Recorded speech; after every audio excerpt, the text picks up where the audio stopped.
वणक्कम।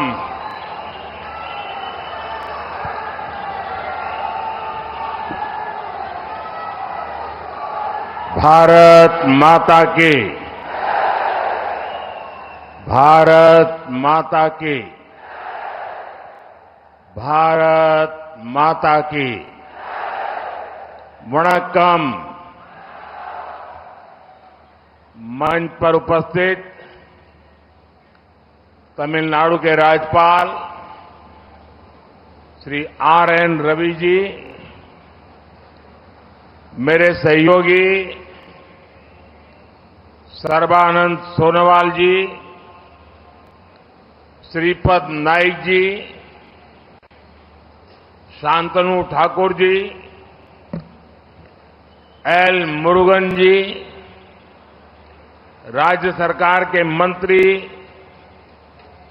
यहां के सांसद, अन्य महानुभाव, देवी और सज्जनों, वणक्कम। Today Tamil Nadu is writing a new chapter of progress in Thoothukudi. Many projects are being inaugurated or having foundation stones laid. These projects are an important part of the roadmap for a developed India. One can also see the spirit of Ek Bharat, Shrestha Bharat in these developments. These projects may be in Thoothukudi, but they will also give momentum to development in many places across India.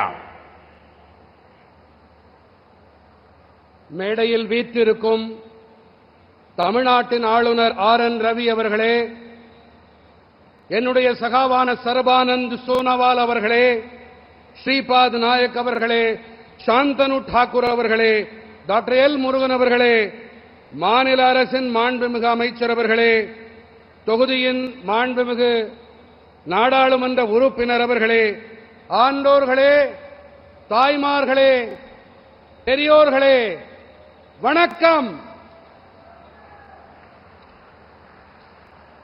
இன்று தமிழ்நாடு தூத்துக்குடியிலே வளர்ச்சியின் ஒரு புதிய அத்தியாயத்தை எழுதிக் கொண்டிருக்கிறது. பல திட்டங்கள் தொடங்கப்படுகின்றன அல்லது அடிக்கல் நாட்டு விழாவை கொண்டாடுகின்றன. இந்த திட்டங்கள் தான் முன்னேற்றமடைந்த இந்திய வரைபடத்தின் முக்கியமானதொரு பகுதியாகும். அனைவருடனும் அனைவருடைய முன்னேற்றம், அனைவரின் நம்பிக்கை, அனைவரின் முயற்சி என்பதற்கான ஒரு எடுத்துக்காட்டும் கூட இவை. இந்த முன்னேற்றங்களில் ஒரே பாரதம், உன்னத பாரதத்தின் உணர்வை நம்மால் காண முடிகிறது. இந்த திட்டங்கள் வேண்டுமானால் தூத்துக்குடியிலே இருக்கலாம், ஆனால் இந்தியாவெங்கும் பல இடங்களில் இவை வளர்ச்சிக்கு உந்துதலாக இருக்கும். साथियों, आज देश विकसित भारत के लक्ष्य पर काम कर रहा है और विकसित भारत में विकसित तमिलनाडु की उतनी ही बड़ी भूमिका है। 2 साल पहले जब मैं कोयम्बटूर आया था, तब मैंने चिदम्बरनार पोर्ट की कार्गो क्षमता बढ़ाने के लिए कई प्रोजेक्ट शुरू किए थे। मैंने तब इस पोर्ट को शिपिंग का एक बड़ा हब बनाने का वादा किया था। आज वो गारंटी पूरी हो रही है।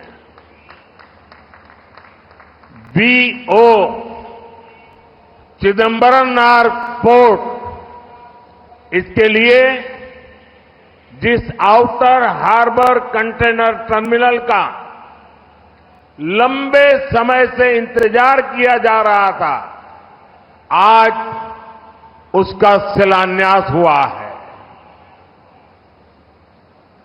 इस एक प्रोजेक्ट में 7,000 करोड़ रुपए का इन्वेस्टमेंट होगा। 900 करोड़ रुपए के कई प्रोजेक्ट्स का आज लोकार्पण हुआ है।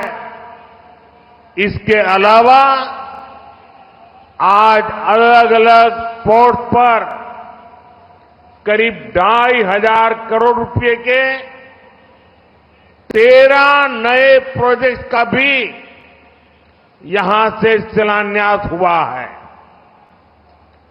मैरीटाइम सेक्टर के इस कायाकल्प से तमिलनाडु के लाखों लोगों को फायदा होगा। यहां के नौजवानों के लिए रोजगार के नए अवसर बनेंगे। நண்பர்களே, இன்று தேசம் வளர்ச்சியடைந்த பாரதம் என்ற இலக்கை நோக்கி பயணித்துக் கொண்டிருக்கின்றது. நமது இந்த வளர்ச்சியடைந்த பாரதத்திலே வளர்ச்சியடைந்த தமிழ்நாட்டின் பங்களிப்பு அதிக மகத்துவம் வாய்ந்தது. ஈராண்டுகளுக்கு முன்பாக நான் கோயம்புத்தூருக்கு வந்திருந்த வேளையிலே சிதம்பரனார் துறைமுகத்தின் சரக்குகள் கையாளும் திறனை அதிகரிக்கும் பொருட்டு பல திட்டங்களை தொடக்கி வைத்திருந்தேன். துறைமுகத்தை கப்பல் போக்குவரத்தின் ஒரு பெரிய மையமாக மாற்றியே தீருவேன் என்று அப்போதே நான் வாக்களித்துச் சென்றேன். இன்று அந்த உத்தரவாதம், இன்று அந்த கேரண்டி நிறைவேறி இருக்கிறது.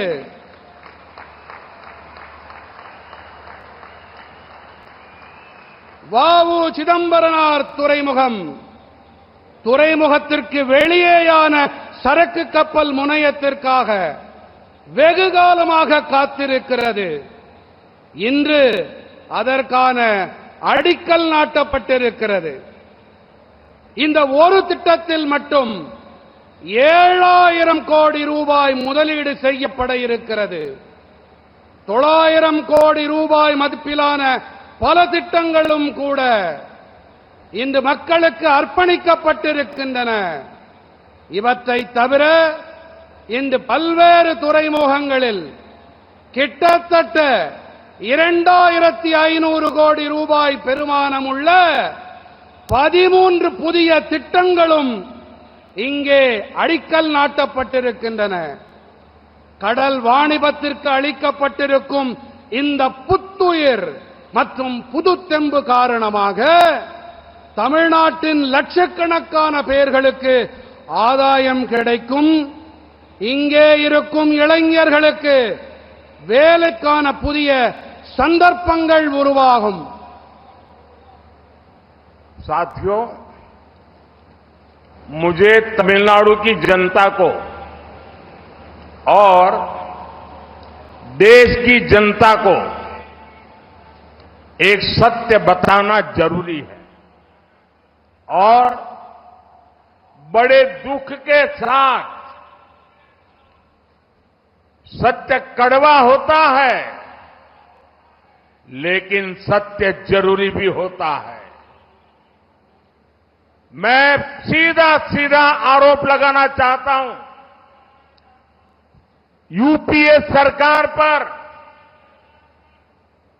ये सारे जो प्रोजेक्ट मैं आज लेके आया हूं, ये दशकों से यहां के लोगों की मांग थी। आज जो यहां सत्ता में बैठे हैं वे लोग उस समय दिल्ली में बैठे थे, सरकार चलाते थे,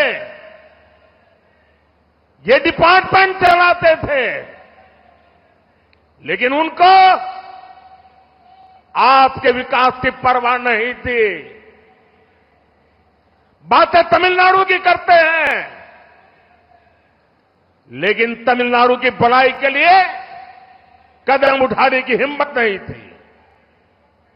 आज ये आपका सेवक तमिलनाडु की धरती पर तमिलनाडु का नया भाग्य लिखने के लिए एक सेवक बनकर के आया है।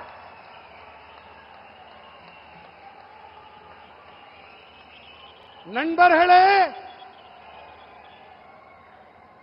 இன்று ஒரு கசப்பான உண்மையை உங்கள் முன்பாக வைக்க விரும்புகிறேன்.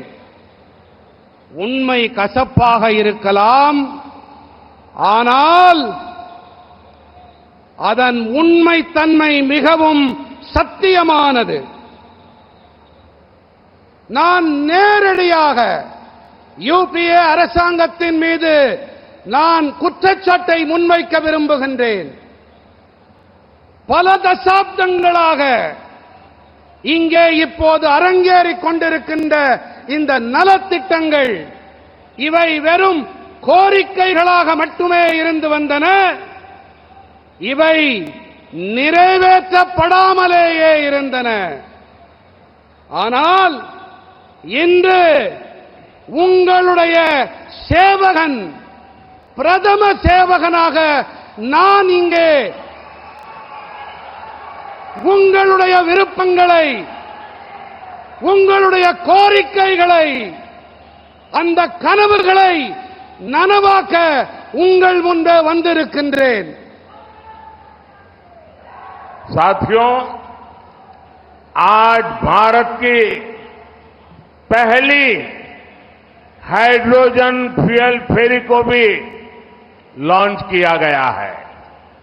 ये फेरी जल्द ही काशी में गंगा नदी में चलना शुरू हो जाएगी। ये एक तरह से तमिलनाडु के लोगों का काशी के लोगों को बहुत बड़ा उपहार है।